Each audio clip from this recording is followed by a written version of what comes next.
Why was franchising Dak Prescott stupid? We're going to talk about that today on the Fantasy Football Fallout.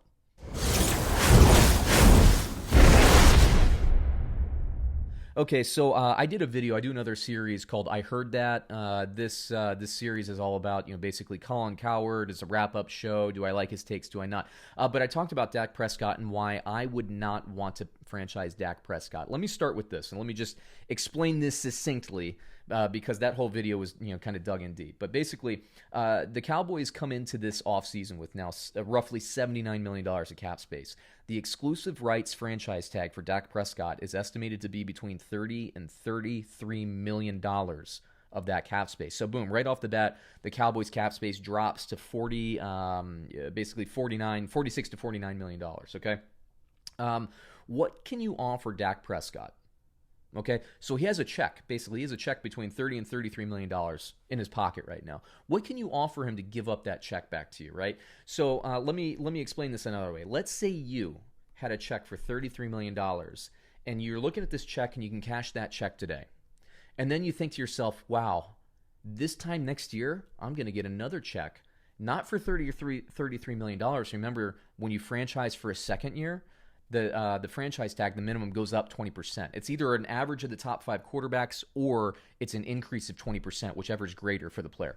So Dak Prescott's looking at this check. He's like, $33 million. This could be $39.6 million next year. Okay, that's $72.6 million if it's at the high end of that number over 2 years, guaranteed. Check, right? So you get 2 years, $72 million. That's what Dak Prescott's thinking about today. What can the Cowboys offer you if you were in Dak's position to say, hey, you know what? I'm going to sign this long-term extension. What can you offer him? Let's look at Russell Wilson's contract, okay? Russell Wilson, is basically the gold standard of NFL contracts. He had the guaranteed contract, yada, yada, yada. This season coming up, 2020, his cap hit is $31 million. 2021, it jumps to 39. 2022, it goes to 37. And then 2023, it jumps back up to $39 million, all guaranteed for Russell Wilson. And that's basically the gold standard, right? You want that guaranteed contract. Kirk Cousins has a similar contract. I mean, much lower in value, but remember when he signed it, everybody scoffed. He had a 3-year deal averaging $27 million a year, $81 million guaranteed. And that was, let me remind you, after 2 years of Washington basically franchising him using these exclusive rights franchise tags on Kirk Cousins. And is he a Washington Redskin anymore? No, he is not. So again, let's go back to this. You have a check for $33 million. And mind you, last year, you decided not to take the check for $20 or $25 million or whatever it was and say, you know what? I believe in myself so much, I'm going to play this season, this is 2019, for $2 million. Now, you have that check that you knew you were going to get. You have that franchise check, $33 million. And you say to yourself, next year, 365 days from now, 12 months, I'm going to get $39.6 million. That's $72.6 million guaranteed over 2 years. So let's say Jerry Jones and his son and everybody, the organization comes back to Dak Prescott. You know it's going to come out, right? They're going to come out in the press and they're going to say, hey, Dak, we're going to give you $150 million. Of that, we're going to guarantee $75 million. That sounds great, right? It's a great headline. But you, being Dak Prescott, you say, you're going to give me $75 million and I'm going to sign 5 years of my life away when I know that I have a $33 million check now and I'll have a $39 million check next year, $72 million over 2 years. Then I get to hit free agency again and get a massive signing bonus.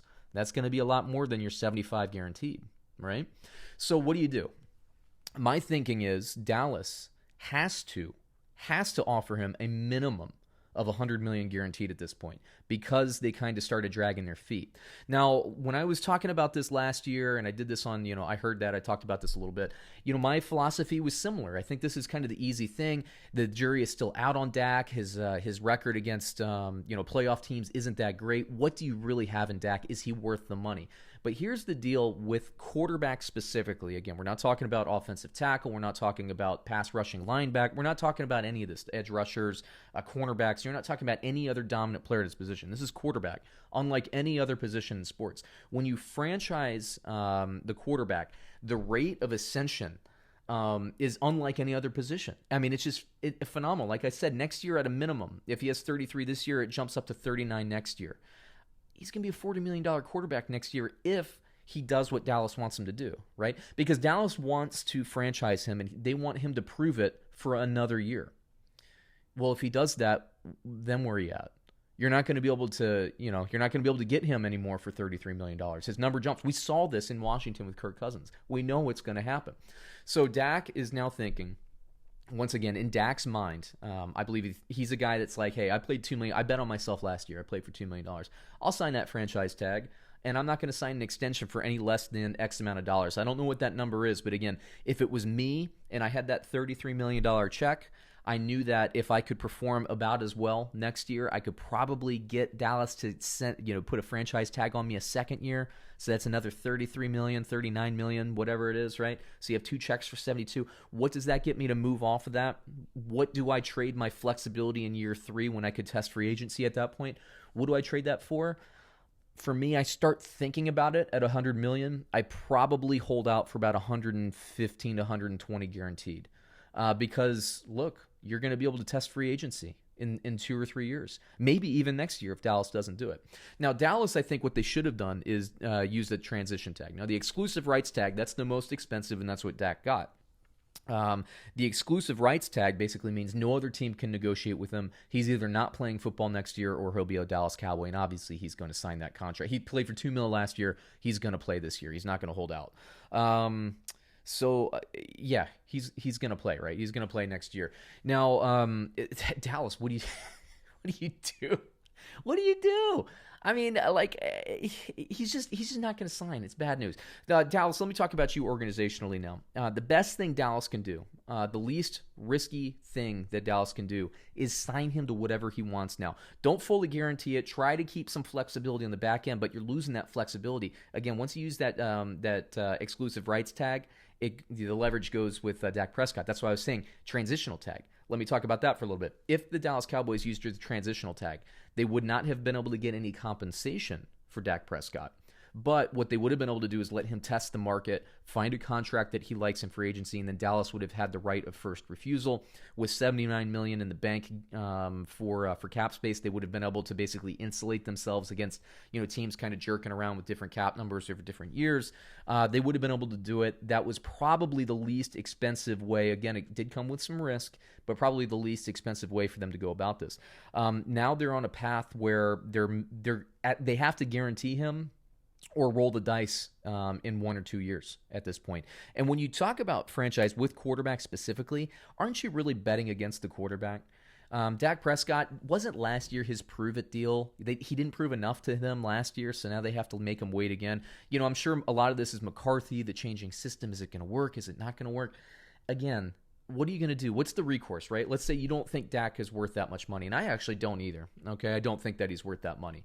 But as an owner of a league, I'm thinking a little bit differently. I'm thinking, what is the least amount of risk over the amount of years? And the least amount of risk would have been able to sign him to $30 million last year, but that's over and done with. And again, we saw this with Kirk Cousins in Washington. We know how this is going to end. If I'm Dallas, I'm trying to sign him now, because if you can get him without a fully guaranteed contract, and I would not fully guarantee a contract at this point. So if that's a sticking point, I toss him out. I really do. But if you're Dallas, what do you do? Do you trade up and try to get Love at quarterback, or maybe Herbert, or hope one of these guys falls to you, which they could in this draft? Do you draft that guy? Aren't you really, if that's the case, aren't you really saying, hey, Dak, you're playing this 1 year and then we're going to let you go? Because you're not going to draft a quarterback in the first round unless you intend to use him in future seasons. Or he does about as well as he did last year, or he's the guy and he costs a lot more money. I don't know. With quarterback, I don't think you use that franchise tag. I think it just takes you off the trajectory. So do I think Dak's worth it? No. Do I think he's going to be a long-term Cowboy? Not unless Jerry opens up that checkbook, and he better do it soon, because if they take this into the season, I think the deadline is about July 15th. If they take this into the regular season and he's playing on a 1-year deal, they're going to have to franchise him next year, and we saw how this story ended. In 3 years from now, he's going to be playing for another team on probably like a 5-year contract with about 75% of that contract guaranteed. And don't forget as well that with the new CBA, okay, Patrick Mahomes is going to get a contract extension, and everybody assumes he's going to be the first quarterback to make over $40 million a year, and he probably will. The new CBA includes language to help players get more money now that gambling is legal in the country. So when the gambling money starts coming into the NFL, they're talking about, there's some projections it's going to be billions and billions of dollars coming into the NFL, which is going to raise the cap. Again, we're talking about least risk here. Imagine if you signed Dak Prescott to like a 6 or 7 year deal now and guarantee, $120, $140 million. It's ghastly now. But in 3 years, when that gambling money's coming in, that percentage of cap is going to be a lot smaller than if they wait and keep trying to push this decision out by a couple of years. And if you do it now and give yourself some back-end flexibility there, you can waive him, and then that dead cap money with it basically isn't going to be as catastrophic, again, because you have the new CBA and the new gambling money coming in. The cheapest thing, the safest thing that you can do, Dallas, sign him now. Jerry, open the pocketbooks. I don't care if you believe in him or not. The cheapest way with least risk here, sign Dak Prescott to his extension. Don't let him play under that franchise tag. You saw what happened with your division foe in Washington, and look where they are now. New head coach, bottom of the league, no bueno. So there you go. That's this episode of the Fantasy Football File. Let me know what you think. I know that's a polarizing opinion. Please like and subscribe, and please comment. Let's have a conversation about it. Thanks a lot.